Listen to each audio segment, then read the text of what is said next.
It's time for a Humans in Tune conversation with Darren on 93.9 Mike FM.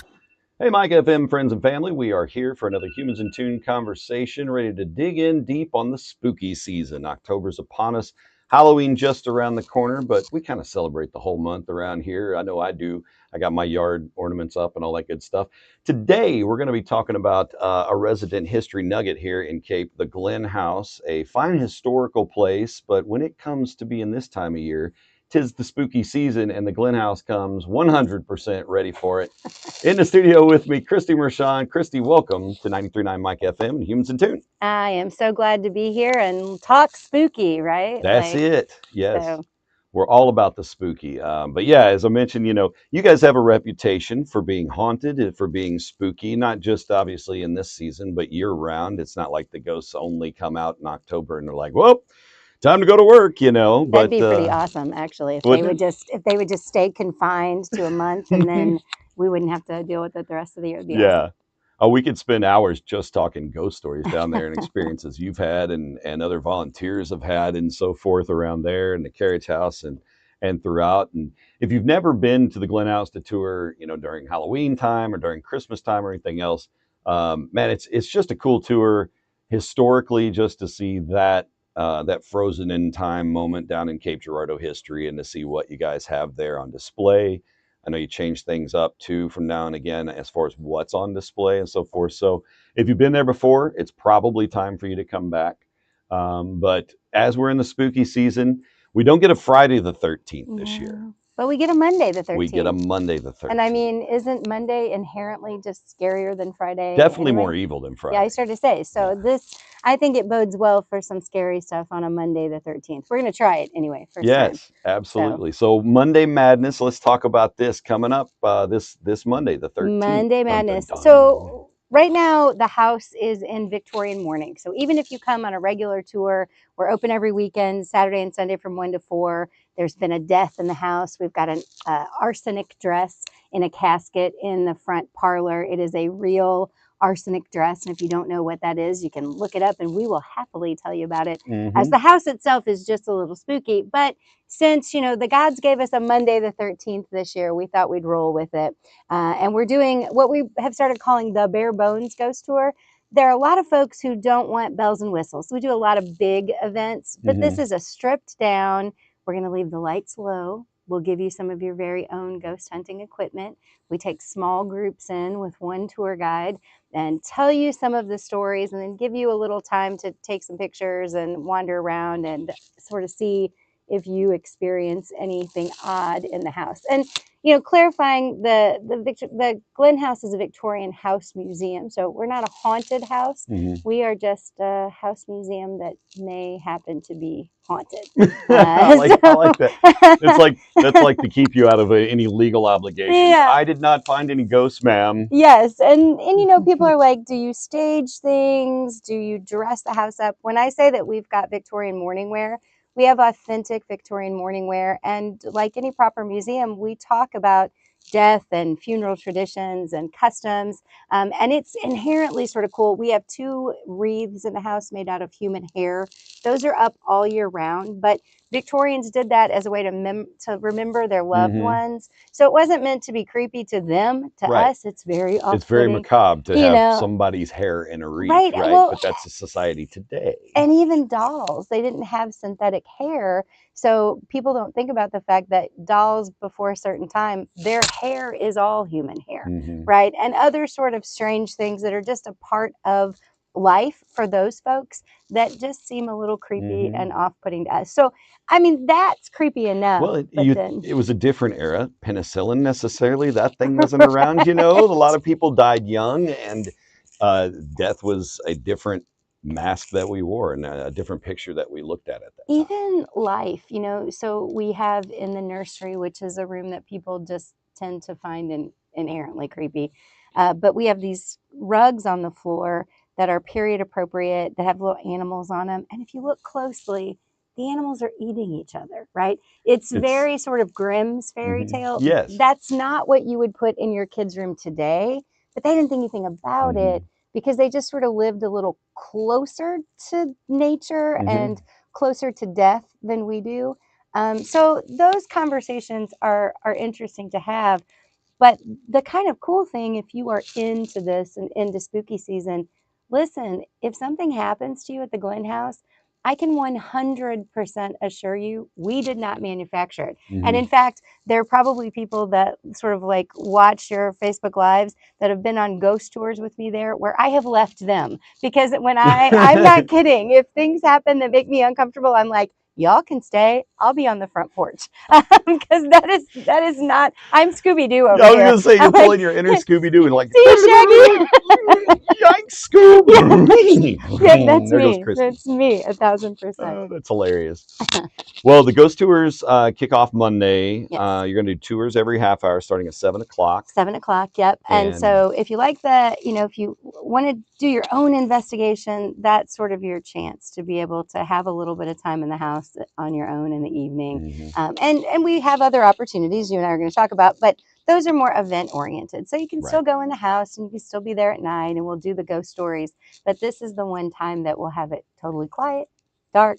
Yep. Let you have those sensory experiences that I so love myself, and that is pure sarcasm. But there are a lot of crazy folks like you out there in the world, Darren, who I know really love this stuff. Oh, yeah. Well, it's the inner skeptic in me, right? I always try to reason it out and science it out. I'll get really spooked if I can't reason it out and science it out pretty quick, So did you promo like how this conversation came about, that we ran into each other? No. And I showed a video.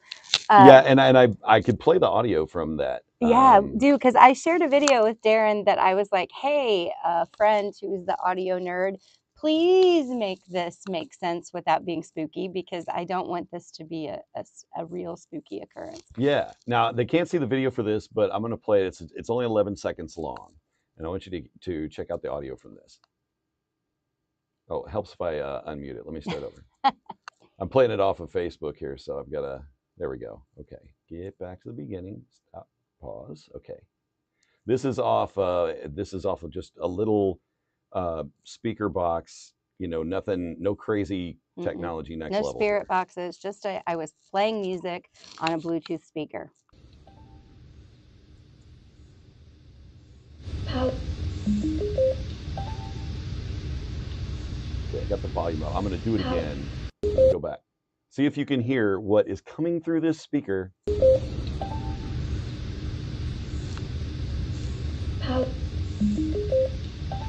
Okay, the speaker is being turned off, and it says help before it goes. I'm turning it off. Listen. Okay, so there you go.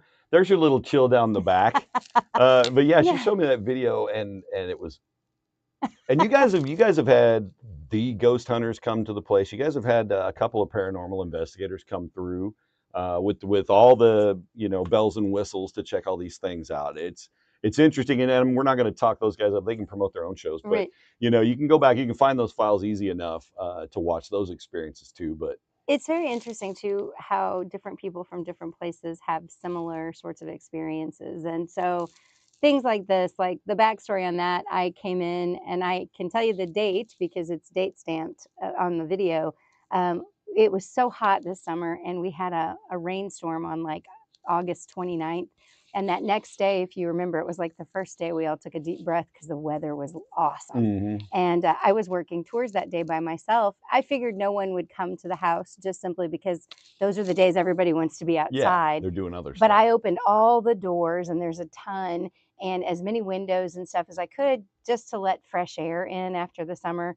And when I did it, I could see all the cobwebs. So I had grabbed that speaker, turned it onto a playlist and grabbed a broom and was knocking cobwebs and things down. I was in another room from the speaker. The playlist was playing. All of a sudden I hear the little noise that indicates that the speaker's turning off, and I had plugged it in because since it's one that stays there and you never know if it's fully charged or not. Right. Yeah. The untrustable battery. Yes. So like I plugged it in just on the off chance that it was low or what have you. And I thought maybe I didn't get the USB cord in just right. That was, the logical. Trying to logic out. Yeah. Yeah. And so it turned off and then it turned back on again. And I thought, yeah, it's got to be loose or whatever. And then as I was turning to go check it out is when I heard it do that the first time. And I thought, I didn't just hear that, right? So I stood there, music played again, started kind of cleaning again. kicked off, I hear that noise, and then as I walked around the corner, I can see, when you see the video, it says off on the speaker. on The the screen. speaker is turned off, and then that sound comes. Some people hear help, some people hear out. The speaker does talk. It says, please charge, the battery is low. Your door is ajar. Right. And so I was trying to figure out if like some snippet of that could play. That was when I came to you. I was like, if you took those words and you just played a snippet, would it sound like out or help, please? Or, you know, so anyway, it's interesting. I'm still looking for an explanation. I told Darren, I said, is there some kind of magic we can do to look at this file? Like the audio behind the Put scenes it in the part. spectrum analyzer. Yeah, just like see CSI. what it is. Yeah, because I want a logical explanation. Right? Yeah, don't we all when Yeah. those spooky moments come? Well, you know, if you're lucky, I say lucky, if you're hopeful to be lucky, I think you know it's a good spot to come in, experience some spookiness, and maybe it's explainable, maybe it's not, but this is the time to do it. And you guys will have some s'mores. We on the Happy always Rainbows have. side. That's one of got those some things. If s'mores. you're going to get scared, I feel like the balance is we almost always have a fire pit and we have s'more kits. And while you're waiting, or you know, afterward, a little sugar doesn't hurt anything. That's after right. you get the snot being scared out of you, just you know, get a little sugar to get back into the groove of things. But Yep. we have so many fun events. I mean, October is always packed. We're doing some events for local schools and various groups on October 17th. Last year, I did a pop-up event, a Spook Easy. And so we had a band back in the carriage house. I had to turn people away when we hit like 250. So I thought we should bring it back. Yeah. We have a really cool partnership with Underberg House Concerts. They have a renowned blues artist from England coming over. Bex Marshall is her name. And then my friend Kat Holiday, who is a good spirit, and Kat plays all the time. So Bex will be in the carriage house and Kat will be in the main house. We'll have fire performers, tarot readers, a whole spookeasy vibe. Wear your best 1920s apparel and come and see the spirits at the Spookeasy. That one's going to be fun. See the spirits, drink the spirits. It's a 21 and upper, right? Drink the spirits. So we've got that going on. We've got on Halloween night. Yes.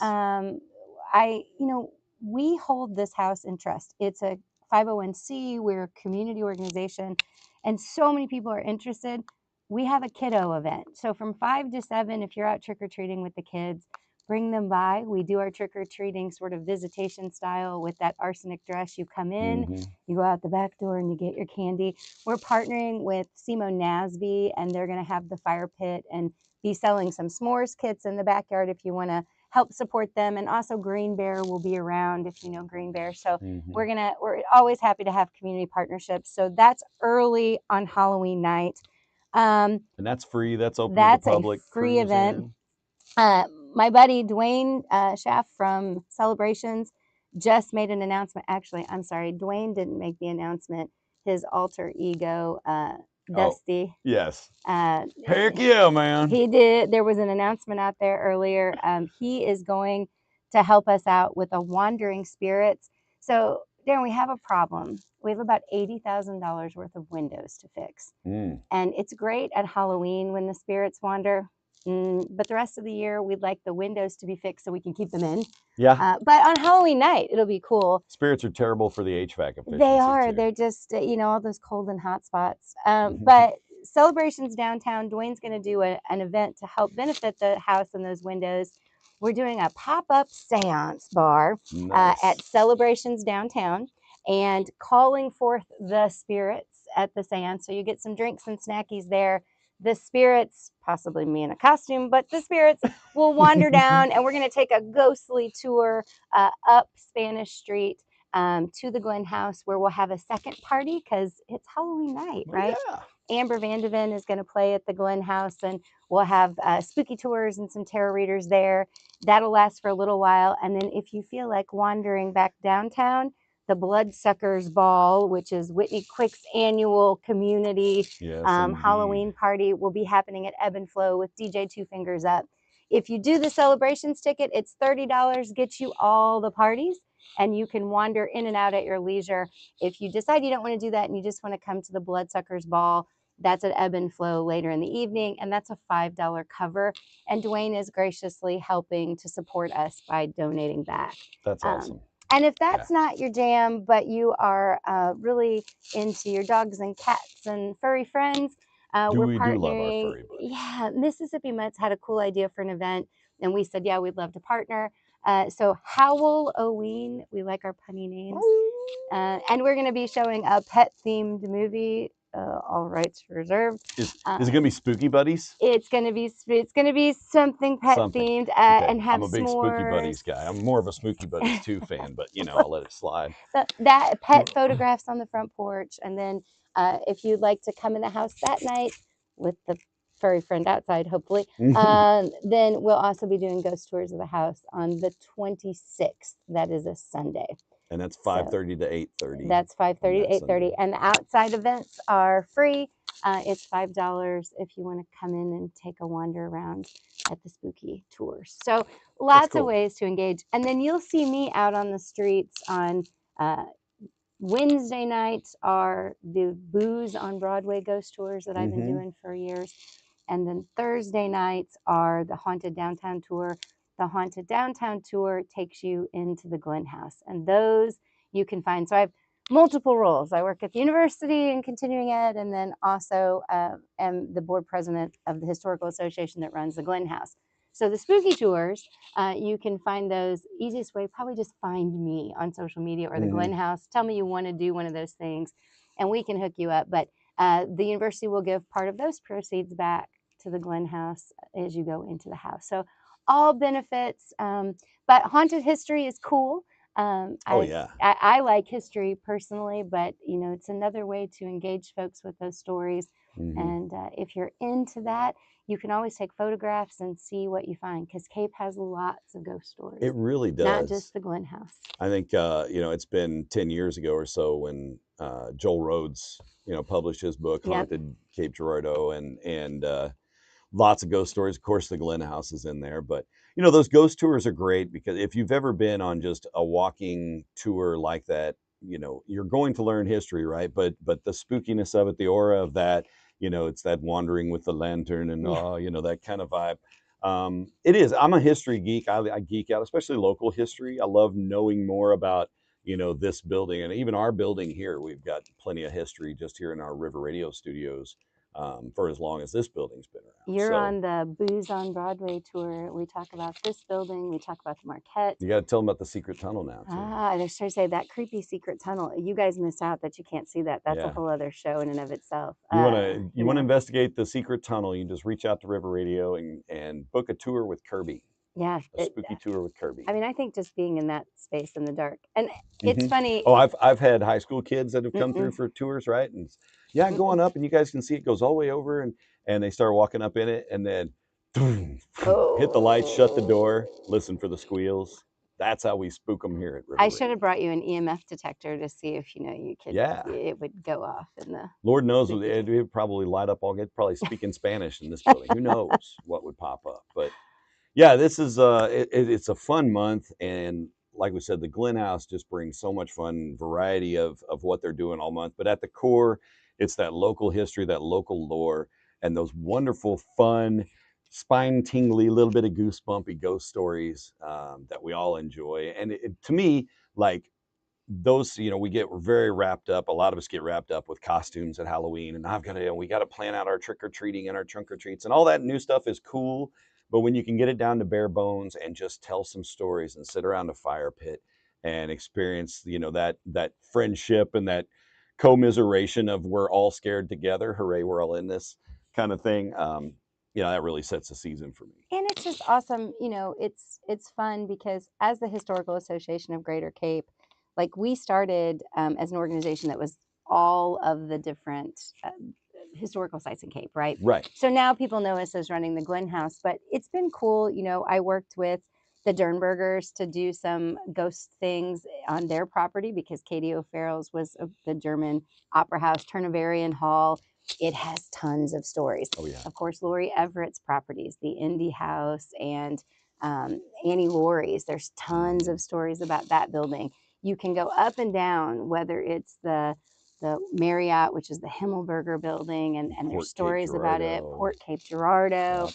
I mean, almost every single building and stop, there's some sort of story You know, that and people have. something that I have not really dug in on or really read a whole lot about, but now with all of the renovations, I wonder what dust may have stirred up in the Buckner Ragsdale building. Oh, I mean, there were stories about it before, so I don't have the next generation. What's been cool, like, there's an irony in the fact that I'm the ghost storyteller, because if you know me personally, I'm phobically afraid of the dark. And I laugh every year for my birthday, because Whitney and I are friends, Whitney and mutual friend that you have on all the time. She'll set up scary things for my birthday, and it's hard for her to believe that I don't enjoy them. Like, we've stayed at the Limp Mansion. This is torture. Oh, And yeah. Whitney's like, this is so awesome. And I'm like, I hate every second of this. I mean, it's kind of cool, but also, and I've done You're a enough. glutton for peer pressure. Oh That's my what it gosh. comes Well, I've down done to. enough stuff with the Limp. I took a group up this last week for a beer barons tour. We did, St. Louis beer history, a group from the university. And I hadn't seen Patty in a while. They gave me a necklace. They were glad to see us back. And I'm like, I spend too much time in haunted places. But You on need a a punch card. on a personal level, like, I really am afraid of the dark. And I'm not someone who goes ghost hunting for fun, right? Like, that, I know that you used to enjoy some of those things. But that to me is like, nope. I don't, Hard no. no. But, when you are like learning about some of these things and asking questions, setting down with Tom Newmeyer, setting down with Joel Rhodes, setting down over the years with Frank Nickel and historians, and then setting down with bar staff that have worked in these different locations, people who maybe played in bands, right, who are in locations late at nights, what have you. The consistency of the stories across generations, people who don't know each other, Right. who don't really exist in sort of like the same sphere where they would hang out and talk to each other to corroborate, right? Tell shockingly similar stories about some of these spaces and locations, and they tell them in some cases going back 80 years, the lifespan, right? Right. And it's just, that's when it sort of gets real and it gets interesting, because it's fun to do the campfire stuff, but the nerd in me, like the data collector, right, that's asking you, like, can you analyze these files? That really is fascinating to me, because some of it can be generational history where like we've passed the story of old Green Eyes, right? From the cemetery through the community. And so I might get kids' versions because they heard it from their parents or whatever. But when you're talking about someone who is working late at night in a restaurant that's been a restaurant for 75 years, and somebody who worked in that same space 50 years ago, and this college student doesn't know this senior member of the community, and they tell a story almost detail for detail that is the same, the hair on the back of your neck starts to stand up. Because those are the things that, and I didn't realize, I started doing this in 2004, as a fundraiser for the university, and got involved with a lot of this stuff in that way. And I thought it would be fun, kind of like you said. It's a great time of year. I didn't realize that it would challenge what I believed. It would really introduce me to some cool people. It's taken me some cool places. I've done a series of paranormal conventions as a speaker lately, which is just the weirdest thing in the world. I mean, not the paranormal convention, but just that. I'm but like, a little bit the paranormal how did I convention. get here? I've done UFON conventions because, of course, we have our own UFO story, huge UFO story in the UFO community that takes place here in Cape Girardeau County. That if you watch a lot of late night TV and Ancient Alien kind of stuff, you see Cape mentioned quite a bit. And so there's a lot of lore there. But you find yourselves in these places and you hear the stories and you hear the consistency of the stories, and you start to, I don't know, quote Shakespeare, there may be more things in heaven and earth, Horatio. Hey, well, and a lot of the modern technology with the ghost hunters and so forth is the essential part of it is they're trying to get into invisible spectrums of audio and of video and things that we don't catch typically as humans in our natural perspective in the plane that we're on, right? So that's kind of a you think of another dimension type of thing, but as the spirit world, and you get into that deep dive conversation, and I think that's part two of why 3:30 in the morning, you're done tearing down a system and things are going on. It's because you've slowed down and you've, took time to listen beyond what you're usually just on track with. Or, some people, the weirdest experiences that I've had at the Glen House have been daytime experiences, to be honest. But I think most of the time, a theory that evolves out of all of this, people have more scary experiences in the dark, is the sensory deprivation. Yes. You're just listening more. You're paying more attention because the other senses. But to the scary things that have happened to me, like the speaker, that was a beautiful day and my guard was down and I didn't expect a weird thing to happen, which made that even more sort of alarming to me at the time, because everything else was so incredible. The birds were tweeting outside, the sun was shining, the rites of spring was playing in the air. And then that happened. So I don't know, but it is a fascinating thing. A lot of that, if you can call it science, the ghost science stuff, as I have boiled it down to make it make sense to me, they focus a lot on energy can be neither, do you remember the stuff? The created or destroyed. Nor destroyed, it simply changes form. So if people are energetic, most of the folks who are really involved in this say, well, what happens to that energy when we die? If you don't have a body, then can energy manipulate energy? So that's how they explain hot and cold spots, the thermal energy. It's how they explain the interference with electronic equipment, with electromagnetic frequencies, those sorts of things. So energy trying to impact energy in an attempt to communicate. And so in a kind of way, there's some pieces that make sense in there, I think. So in other words, the perkier you are, the better ghost you become. Hopefully. And then conversely, the angrier you are, you theoretically. That's I try to keep my anger balanced with that negative energy. We don't want that. We want happy ghosts in the that's G. when we that's when we get into the weird poltergeist, like throwing up pea soup and all that. We don't want that. Pass. We like the ones that just talk on speakers. Then see, and again, that's why I'm spooky buddies over Friday the 13th. I'm not a scary movie guy. Like, you want to say, oh, let's go see such and such horror movie. That's a hard pass for me. I just don't I don't like them. No, I'm way more Disney Pixar Halloween, right? Like I'm that. That's it. That's it. So it's funny.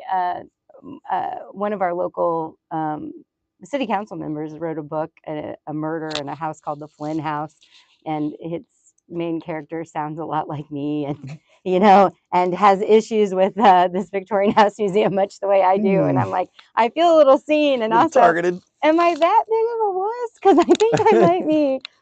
But it is, it is definitely interesting.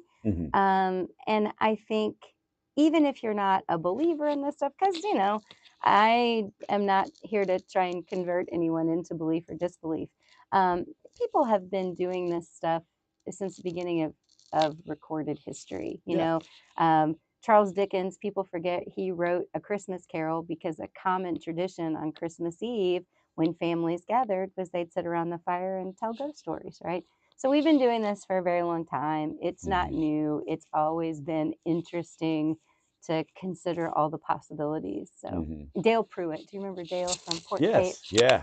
Good old Dale. Yeah. Well, and when you mentioned, Staff earlier, he was the first person that popped into my head. Because Dale was at Port Cape for, the majority of his life, basically. He did an interview for a KRCU. It's funny, I started my day at KRCU doing their fund drive. But he did an interview. Students did a production that won a student Emmy, I think about 2005 or 6, about ghost stories. And they were asking Dale about what he had seen or hadn't seen. And you can almost hear him. If you knew Dale, he smoked, and so you can almost hear him smoking in the interview, right?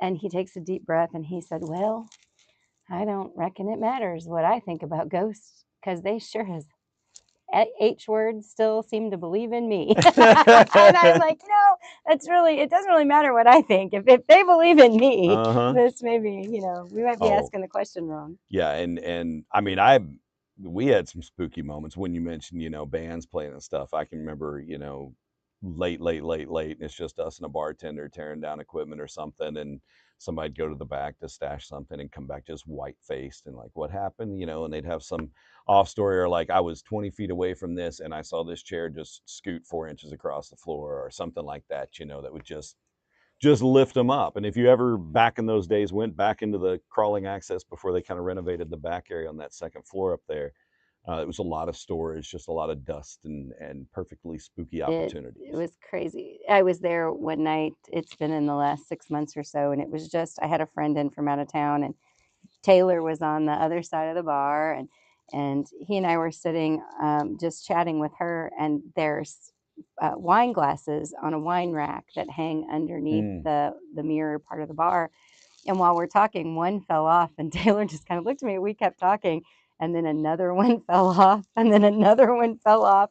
And they actually, if you're ever in there, they keep a book behind the bar where, when those kinds of things happen, the bartenders now, they write document the it. stories down. Yeah. So if you're ever in there and you know any of those guys and it's late at night, ask them if they'll read you some of the things from the book, Oh, because yeah. it's really fascinating. And then anytime I go in when I'm doing ghost tours, or I'll work with corporate visitors that come to town or what have you, and I'll go in and they'll be like, "Hey, Christy, there's a new story in the book," and so I get the And that's latest what's scoop. wild is, that it's been going on so long, and now they're, documenting it that way, and they're still getting enough activity Oh that they're yeah, still documenting yeah. things. Like you said, they may not believe in the ghosts, but the ghosts believe in them, right? And I think that, for a very long time, so when I said like ghost stories have been around and a part of our culture, Hmm. but for a very long time, we sort of like divided the world into like serious spaces, like museums, and, Hmm. and serious spaces. Academic Yeah, history they versus didn't we didn't whatever talk else. about like the folklore and community history in the same space that we talked about the dates of the and types of furniture and the Hmm. architectural styles and things. But when you look at a place like the Glen House, it's been a museum since 1967, opened its doors in 74, right? So as long as we've been alive, Hmm. that's been a museum. And an overlay into this folklore and community history truly is the ghost stories, right? They become a part of the culture of the community. They become a part of the historical story and Hmm. footprint. And so, Port Cape is a perfect example. The footings of that building go back to the 1700s. It's been everything from a warehouse, slaves were traded there, speakeasy, like all kinds Hmm. of things. And so, those stories, of course, are really culturally relevant, but so is this like 50 years of these stories that have been passed from employee Hmm. to employee, and new employees who don't know anything or don't know any better. Again, telling consistent stories that when David Knight opened the restaurant, and the first people that work there, when they come back and visit, they meet these brand new kids, a lot of times college students, that are telling The same stories stories that that they experienced. mhm. Yeah. It's just those are crazy moments. Well, Uh, and to me, the spirit of these historical places, not to throw puns in, but the spirit is those stories, the humanitarian side. And again, you speak of humans and ghost stories, but those cultural stories, those folklore, those pieces, I mean, that was history before we had history. That's how we got our history, right? Was those word of mouth stories and passing those things down generationally. And so that rounds out it was built in such a date. It was used as right. a temporary Civil War headquarters from X to Z. The chronological timeline of things is awesome, and structurally, it's built in this style, and this architect was a part. All of those things, that's your square peg, right? And then you round it out with all these beautiful Well, stories and scary stories and and fun stories. you see a really relevant. So, like, you can go to Gettysburg and take a ghost tour now, an officially sanctioned ghost tour. Almost all of your presidential houses, Hmm. Biltmore, like, so if you look at the really big legacy museums and historical spaces, they are all beginning to embrace it. And I do think that, like, the one of the coolest things about like a walking tour, like the Booze on Broadway or Hmm. haunted downtown tours, we as a society, we don't slow down, right? And so I remember when I was working with several folks, because in order to put these together, people have forgotten, because I've been here for almost 30 years, that I'm not from Cape. So every story I have is because I've had a conversation like this with Hmm. someone and been like, hey, can I record that or write it down? And would you mind if I told your story, right? And so when you do that, the first few times that I walked the length of Broadway, right down to the river, and you do it every morning, you take these incredible pictures and you Yeah, put them on get your my social media. sunrise in the Yeah. morning. Yeah. But you don't realize the small details in these buildings, the things that, because it was a pedestrian community at that time. So there's lots of stuff that when you're driving by at the normal speed of life, you just don't see or experience. And so if these are things, whether it's an architectural tour that's your jam, or whether it's a historical ghost tour, that get you to slow down and pay attention and look at your community in a different way. Um, Almost everyone who's ever done a tour, even if they didn't have a ghostly experience, right? They had some sort of experience that when they walked away at the end of the night, we would have a cool conversation about, man, I never really looked at the tiles on the Southeast Missourian Right. building. Or did you know Manatee had these really cool glass tiles underneath? Those are really rare and hard to find. Or the Spanish tiles that are on a lot of our buildings, and the history of our community that's both Spanish and French, right? So these really cool conversations, and then the text message and messages that come back from all of this, of people who've gone other places and they're like, I didn't realize how cool or unique or interesting this building or this community or our legacy of this and in this community. So it's just an awesome way to me to get to spark conversations that in our normal lives we don't slow down to have. Yep. That is 100%. And yeah, and that's something that I noticed.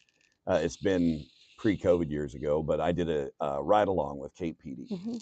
And I'm typically the driver, right, in the house, and you're paying attention to the road and stuff. But in the ride along, and it was intentional as we were in a police car, but I really started paying attention to just looking out the window, looking down the alleys as we went by, looking at the houses that we pass, because we pass them. I make this loop 50 times a day or whatever, and you don't stop and pay attention. But when you're in the passenger seat and when you find yourself in a comfortable spot where, okay, I can pay attention over there and I don't have to worry about running into a wall or a truck or whatever, you start to see things you didn't see before. And it's like you said, it's the same deal. And you walk down Main Street and the old Hex building where those tiles are, or the old painted ceiling it's about shot now, but just those little elements of Halloween, freaking Hanukkah, it doesn't matter what holiday it is, those pieces are there and they're telling stories year round. And so it's a heartbeat of what our town is those stories. And that's true for St. Genevieve, that's true for New Madrid, anywhere around here that takes some pride in its local history. I think if you embrace those warm elements, those pieces that you do miss on the day to day, or may not be in that history book that you read about your town, or the flyer you picked up when you got in. So, Well, or the conversation you wouldn't have had. I'll give you a fun parting story, and this is a Freck Shivelbein parting story. And so I was working on this stuff, and Tom Newmeyer had been working on writing a book, and he said, "Here, there's some people that you need to go talk to." And he said, "Did you know that Cape Girardeau had a vampire bat story?" And I was like, "No." And he goes, "You should probably talk to Freck about that." And I knew who he was, right. and we had interacted, but we didn't have a lot of conversations. And so, as far as a conversation starter to go in and say, "Hey, like I hear that you have some stories," and I got a ton Oh, I'm sure. for Yeah. anyone who knew Mr. Shivelbein. But he said, so he started talking about the Shivelbeins building had a German Rathskeller in the bottom. And if you don't know what that is, it was sort of like a nefarious little lounge that was in the basement. There was an undertaker in that building. There are a bunch of things. So the story is that at the corner, that would be like on Broadway and over by let's see, Burritoville, Pacific Okay. Yeah. Street. There was always a saloon on that corner for generations, right? And it was called either the first or last chance saloon, because depending on which way you were going in or out of Cape, that's when the road ended and it was dirt, right? So it was your first or last chance as you entered or left Cape to get a drink. And people would wander after they had drank, and they would go to the Rathskeller or whatever. And when the undertakers went into the buildings, which would now be Shivelbeins and where Lori Everett is, they were not the most hygienic businesses. So they would often have wagons loaded in the back of their establishments with fluids and things, may we say. Um, and Mortuarium leftovers. yeah, and they would not take them every day to the river. Let's think about that, where they Yeah. dump them, right? Sometimes they would sit out there for a while. And you can imagine a Southeast Missouri summer or whatever, and insects would be attracted to these things, right? And so, what likes to eat insects in the summertime? Well, Right. bats, right? And so that corner, and of course, if you look at the architecture of the Schimmelbeins building, there's some eaves on there that were a perfect roosting place for bats. And so they would hang out around that because they had plenty to eat from the bugs that were attracted to that. But sometimes those hapless folks wandering from the First or Last Chance Saloon, as the bugs would be, swarming them, mosquitoes or whatever you can imagine, the bats would come down to get the bugs. But of course, if you were just inebriated enough, had witnessed enough spirits in the evening, Right. you would have thought vampire bat. And so there's some old stories, newspaper stories about these vampire bats in Cape Girardeau. Of course, we never had vampire bats, Sure. but Yeah. this time of year on the corner around Schimmelbeins, watch out for the vampire bats. And they still have an issue with bats roosting in the upper part of that building, and actually all along that area, that because there's some caves and other things. So bats are a common occurrence. But if you had communed with the spirits, or still are communing with the spirits downtown, a couple of shots in any kind of bat. It could be the world's most friendliest bat. Right. That thing flies in your face, and it's Vlad, and he's coming to suck your blood. So the vampire bats of Cape Girardeau, but we had a really, really good laugh over. That's amazing. Yeah. That's just, part of the fun that comes with telling these ghost stories is, and now we can, walk by that place and look at that architecture and go, yeah, I can see that happening. Yeah, It I freaks me mean, out too. Yeah. crazy stories of days gone by, but also wonderful conversations with Freck Schimmelbein. And until he got old enough that he was not out wandering the streets on his own, I think every time I ran into him after that, he had another of those sort of interesting, fun folklore stories, and they've been woven into the stories I tell now.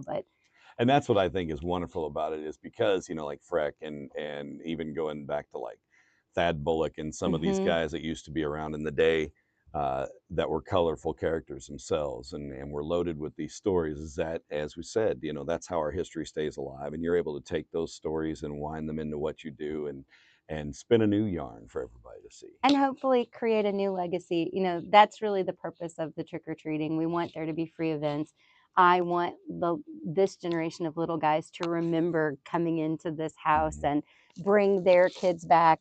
Last year was the first year we opened the house on Halloween.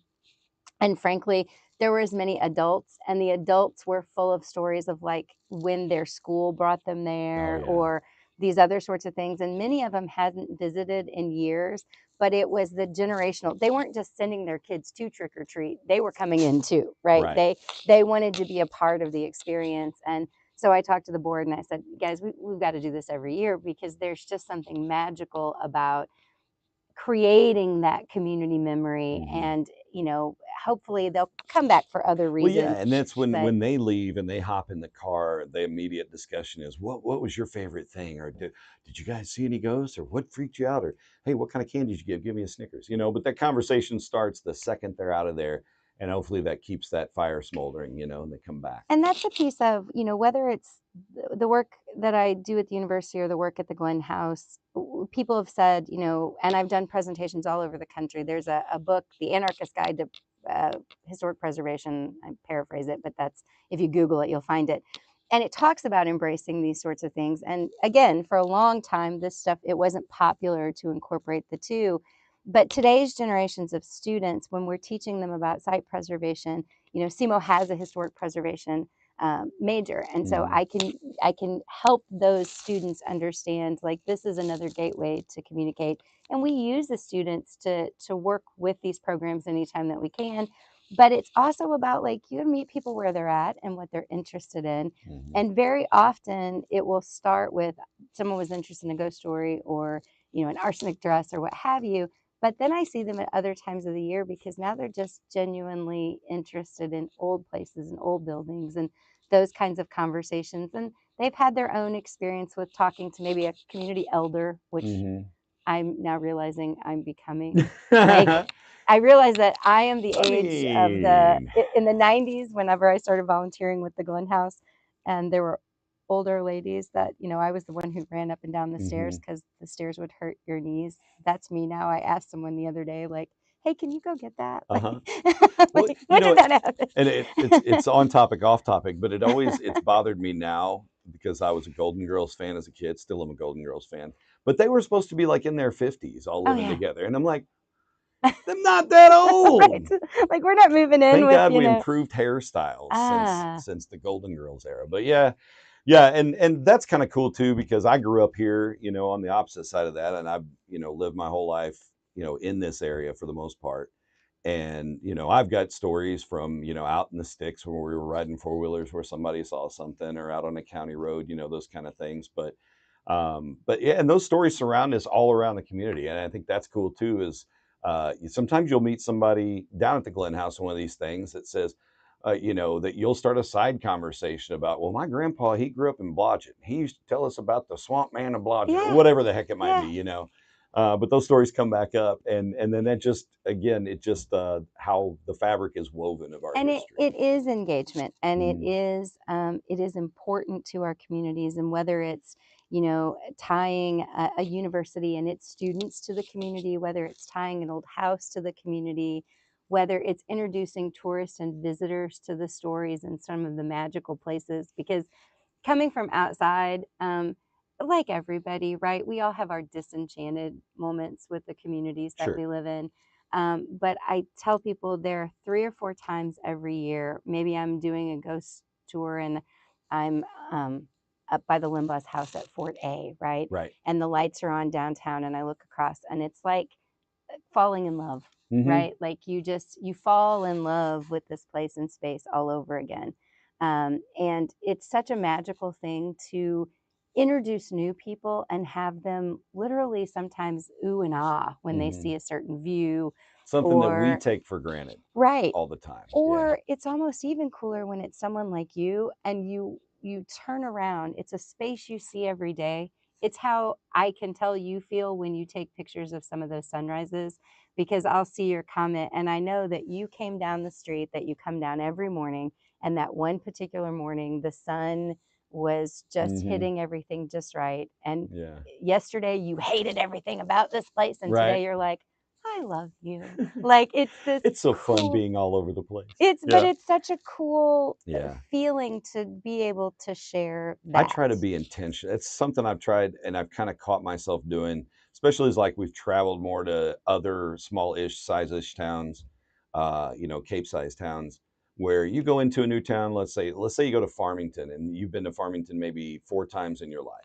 So every turn you make is a new road, and you get to this one hill, and you're like, man, that's a really weird steep hill here. You observe those things as an outsider, whereas somebody just says, I hate this hill. I hit this on my bike every day. But when they come to Cape and they see what we see every day, when you think of if you go up Gordonville Road and you crest the hill right past the Boy Scouts, and you can see the whole spread of West Cape, and you just pause for a second and say, I'm not just looking at traffic madness on William Street. Like, there's all this wooded area and all this, everything that's tied in together. And so when you step back and try to kind of re-observe your immediate environment that you have been so embedded in, and try to see it from that outside, I think it really does spark the brain to start kind of falling in love again, like you said. And reconnecting. Because again, I think the hardest thing, especially if you are a connector, and I feel it, like I'm a people person, until I'm not, right? And I think most of us, but the world right now, you find yourself kind of closing off, right? I did a presentation in Springfield a couple of weeks ago with University of Missouri Extension, talking about neighborliness, hard word to say. And in the 50s, the criteria that made a good neighbor, friendly, there when you need them, whatever. And they just redid these surveys, and now the criteria of a good neighbor is keeps to themselves, right? Like, that's how we define. They mind their own business. They keep to themselves. They don't bother me.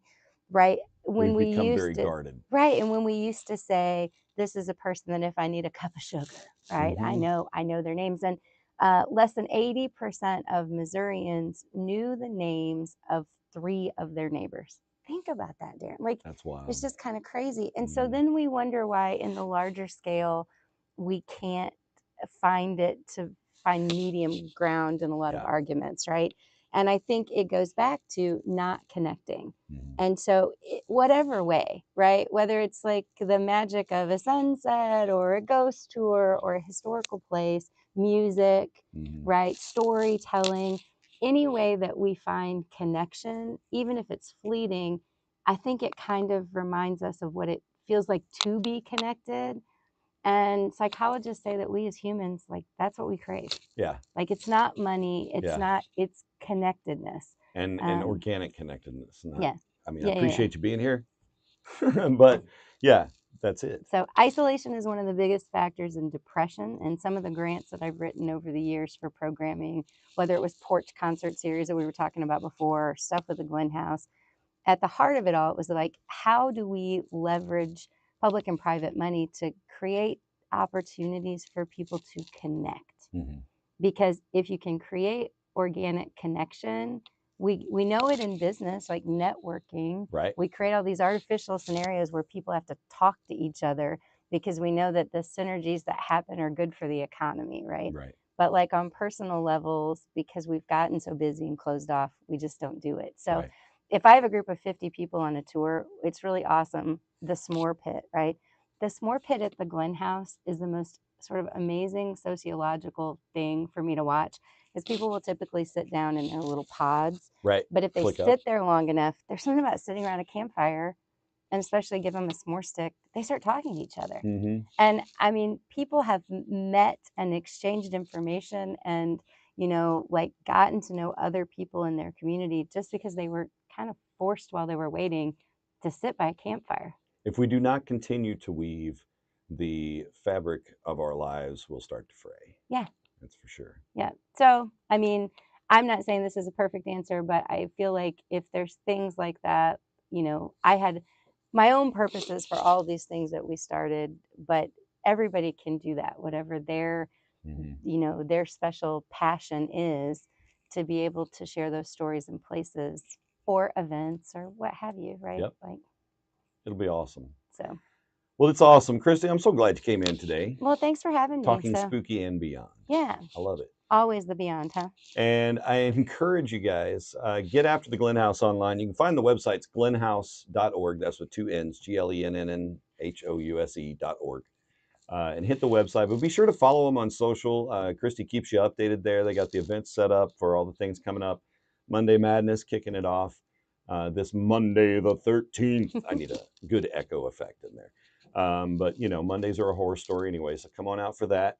And the ongoing ghost tours throughout. And then this haunted speakeasy event is going to be a blast. You know, come hang out with that one. Is there a password? Or, well, we couldn't put that on air. No, we couldn't. I mean, speakeasies are very, very selective. Yes, but it's easy. You know, glenhouse.org is the website. But honestly, like everyone else, most of our immediate stuff is now on socials. Facebook is the easiest to find. And my socials are wide open for the detriment of myself and others. Me too. So, I mean, you can find me under myself, and, you know, feel free to just message me about any of this stuff, and I can hook you up with the best way to connect there or beyond. I mean, that's what you find your people. You know, we find each other, and then, you know, how many times do I reach out to you and say, hey, do you know anything about a thing? And like, you know, then you pass off. So connections, man, they're important. Absolutely. And hopefully some folks will come out and you'll make some connections, you know, around the S'more Pit and beyond. Mama's got $80,000 in windows to pay for it because old houses are expensive. Good Lord, I know. And mine's not nearly as old as yours, but they're perpetual money pits, but in a very good way. So yeah, the haunted speakeasy, of course, the Halloween event with Mississippi Mutts, and then come on out Halloween night with your costumes and your kiddos and do a little trick or treating and have some fun. Glenhouse.org, big time on Facebook. Find the Glen House there. Check out the calendar too. All these events that we've talked about today are there. And as we get into holidays down the road, there'll be even more adventures awaiting. Oh, yeah, we Christmas take time's very special. 2 weeks. We have right at 2 weeks, and then we will have the house completely flipped. It's sort of like we go from, jack-o'-lanterns to Christmas Jack Frost. madness. Yeah, Yeah. it's crazy. And, there'll be probably 20 trees. A sneak peek of the theme this year, because we're dealing with windows. We decided that, windows to the past, what do we think about? How about through the looking glass? Oh, there you go. So through the looking glass into the past. And so Cool. it's Alice in Wonderland theme this year. That'll be fun. It's going to be a blast. We'll pay attention to the white rabbit when he tells us to get down. I sort of say it'll be any time now, because as crazy as it is, the holiday season is upon us. Yeah. I'm not ready. It is. Oh my God. Well, you can send Christy a message. She'll send you that file too of the little speaker saying help. Or you can message me and I'll send it to you. We'll just pass it around like somebody give me a logical explanation. Like, I'm looking for a logical explanation. Well, again, my guest today, Christy Mershon, with the Glen House here in Cape Girardeau, ready for spooky season and beyond. Christy, thanks again for coming in. Thanks for having me. That has been another Humans in Tune segment here on 93.9 Mike FM. And of course, I encourage you to catch these and any other conversations we have on our podcast. You can just search 93.9 Mike FM or search Humans in Tune on your podcast software to find the other episodes. Be sure to follow our social for upcoming events and stay tuned to 93.9 Mike FM for further adventures ahead. Thanks for tuning in for today's Humans in Tune. Thanks for catching this Humans in Tune conversation with 93.9 Mike FM. Find previous interviews on our Facebook page, or you can listen via our podcast.